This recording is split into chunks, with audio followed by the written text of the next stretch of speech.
Um, so something I've been thinking about for the past week has been um, mental health itself. Um, it's amazing what associates with mental health. Um, for me, just the fact that, I went through so much abuse, mentally abused, for so long over the years, and not feeling like having that support to overcome the trials I went through is really hard on my mental health. There's people out there that they have the depression and anxiety and everything, and I've never been actually diagnosed with anxiety, but I do get anxious about a lot of things. I actually, because I've been thinking about mental health, I actually was looking it up just to kind of see what a general thought of mental health was, in a sense. And there is actually a website out there called mentalhealth.gov, which, right there with the .gov is a pretty secure website. And it actually answers that question of what is mental health? And it says that mental health includes our emotional, psychological, and social well-being. It affects how we think, feel, and act. It also helps determine how we handle stress, relate to others, and make choices. Mental health is important at every stage of life, from childhood and adolescence through adulthood. And that is a very, very true thing for someone that has been through a mental abuse. That whole thing, it really is how do we handle stress? How do we relate to others? How do we make choices with whatever we have, whether it's been diagnosed or just going through what we went through? The next paragraph, it says, over the course of your life, if you've experienced mental health problems, your thinking, mood, and behavior could be affected. Many factors contribute to mental health problems, including biological factors such as genes or brain chemistry, life experiences such as trauma or abuse, and family history of mental health problems. So, we hear people that have anxiety and depression and stuff, and that's the brain chemicals that's how their brain functions. For me, it was the trauma and the abuse I went through for my mental health. And it's just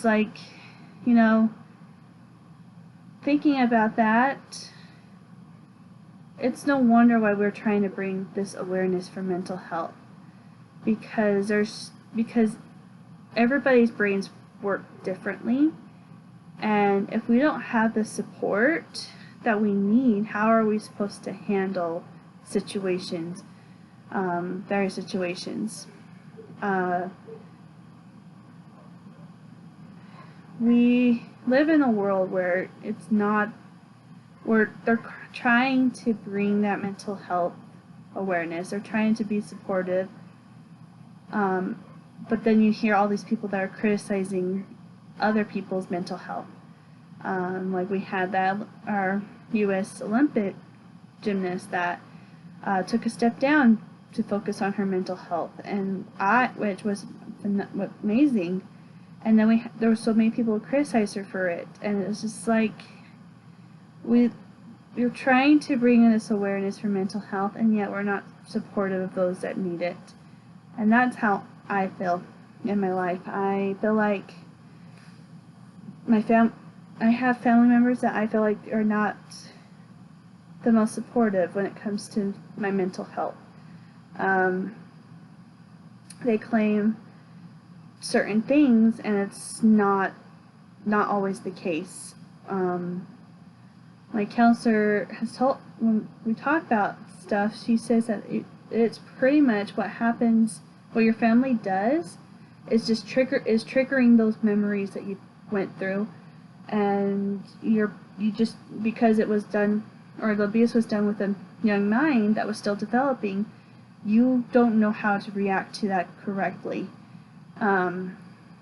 And that makes it harder when to be able to heal from that and be able to know how to handle it.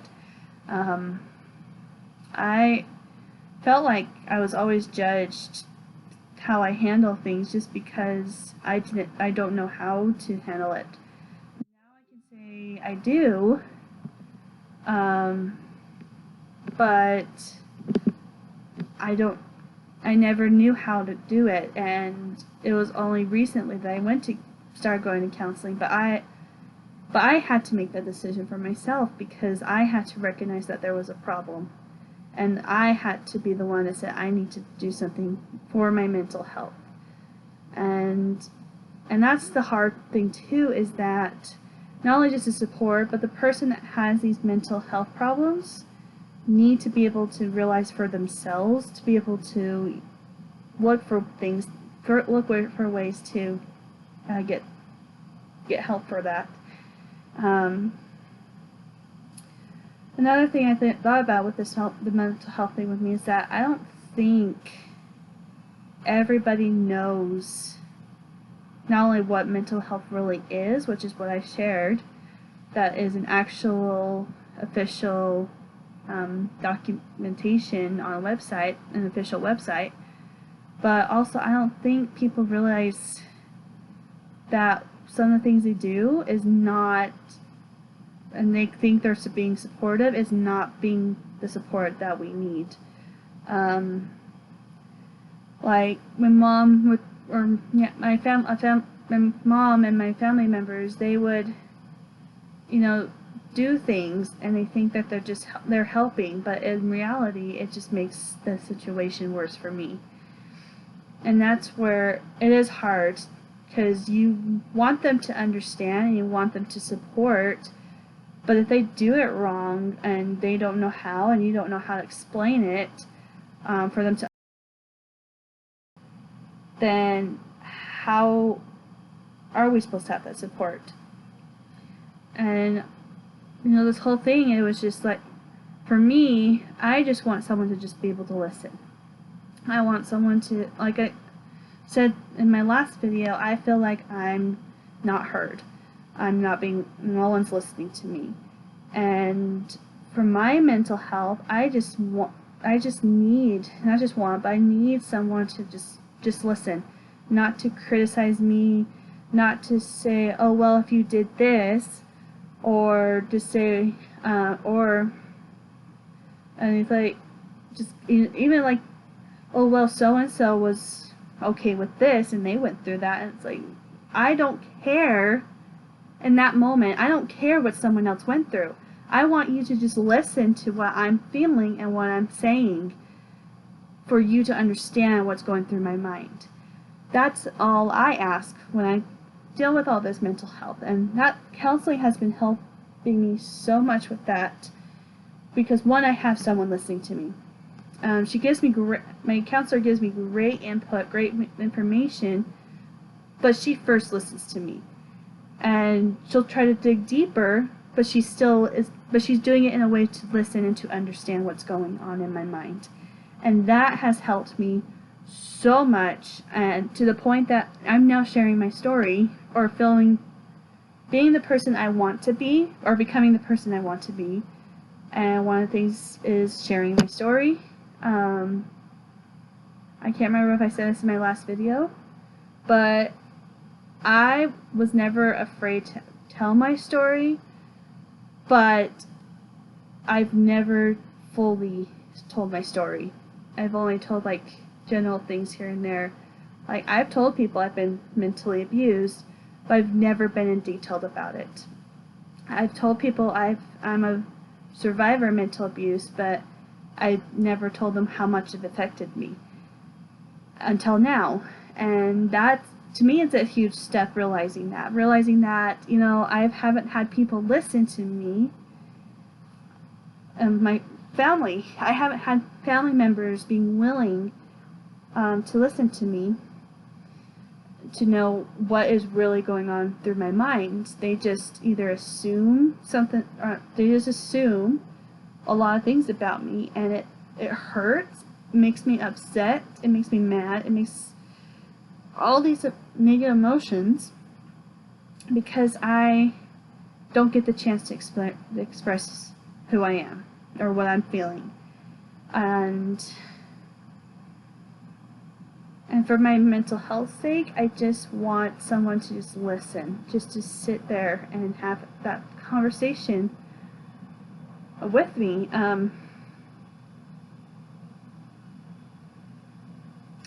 To let me be able to just cry, to let me just be able to scream, to let me just be angry while trying to express how I'm feeling and what's going through my mind, instead of, telling me to stop crying, or you don't need to get so angry, or shut up and stop yelling, kind of thing. I don't need that. I need someone to listen. And that's not just me. There's so many people out there that either have gone through the same thing I've been through, like a similar situation, or they've gone through something else, or they're going through depression, they're going through anxiety, or whatever the case may be. A lot of the times, even those that are depressed and anxious, they may act like they don't want someone to listen to them, but in reality they do. They want someone there to support and just listen, not to be like, hey, what can I do to help? What is there to do? What can I do? Like, yeah, those are important, but the most important thing is for you to just sit and listen. That's all we ask of us, those of us that go through mental health problems, those of us that want to try to get better mentally. A lot of our stuff, it does not go away. We can become stronger and become better people, and become people we want to be, but it does not go away. It is with us for the rest of our lives. And people need to understand that. People that don't go through mental health or have any mental problems, they don't understand that this is a forever thing. This is something that never goes away. And even with medication, it's a permanent thing pretty much during our life. And like back to me, I went through mental abuse. I can heal from it. I can know how to better react to certain scenarios, especially if it's a triggered memory. But that's it. But that's the thing. It's a memory. It does not go away, especially when it's brought back up. When it's triggered, it does not go away, and it will never go away. It is forever there in my mind. As much as I don't want it to, it is there. It's a part of who I am, and that's why I want people to understand that.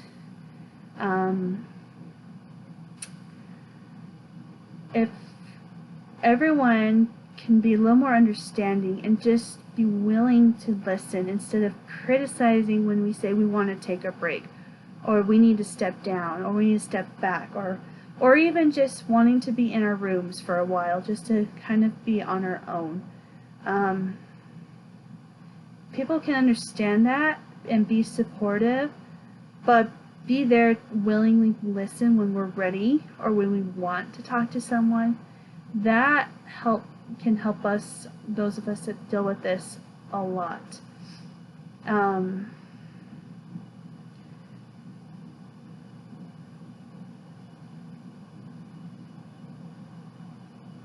And what also something, according to his website, people don't realize, it's very it's a common thing. It is so common, but there's just not a lot of support, and so we don't hear it as often as we should. In fact, one of the early warning signs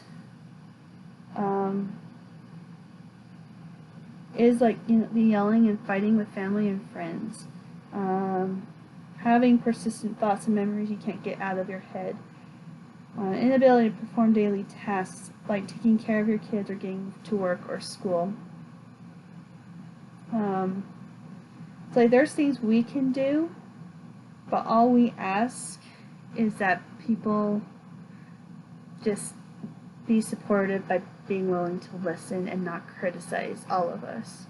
And that's kind of my message that I wanted to share with this video, is that whoever you know, and if they're going through any form of mental health, whether it is just anxiety and depression, or if it's something deeper than that, be there for them.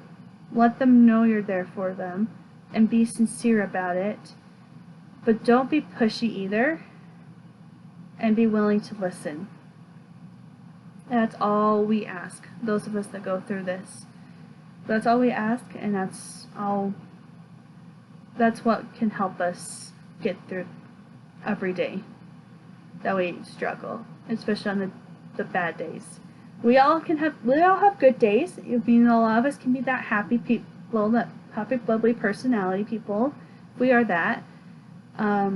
A lot of us can smile every day. Everyone else can get through it, but we do have bad days, and when the bad days happen, we just ask that you just be patient and listen, not criticize, and not try to make things right when you think it's what makes it right when it's not. There is one of the months is the Mental Health Awareness Month, and that is the month of May. So we missed it by 3 months, but it is there, and that is something to keep in mind. So if you're watching this video and it's the month of May, just know that is the month of mental health awareness, and do what you can to be a support to those of us that struggle with it. That is just my message for tonight. And just something I've been thinking about, especially with my own life, with things that have happened pretty recently. But that's all I wanted to say. I hope you guys enjoyed my message. I know it's not always it's not the easiest topic to talk about, nor is it always the happiest, but it is something that needs to be known. And we can make this world a better place if we all do our part by helping one another, no matter what we're all going through. So, it's like I've been saying, find that light of hope in your room of darkness, and everything will be okay. And let's spread that mental health awareness to everyone. So, take care, and I will see you guys next week.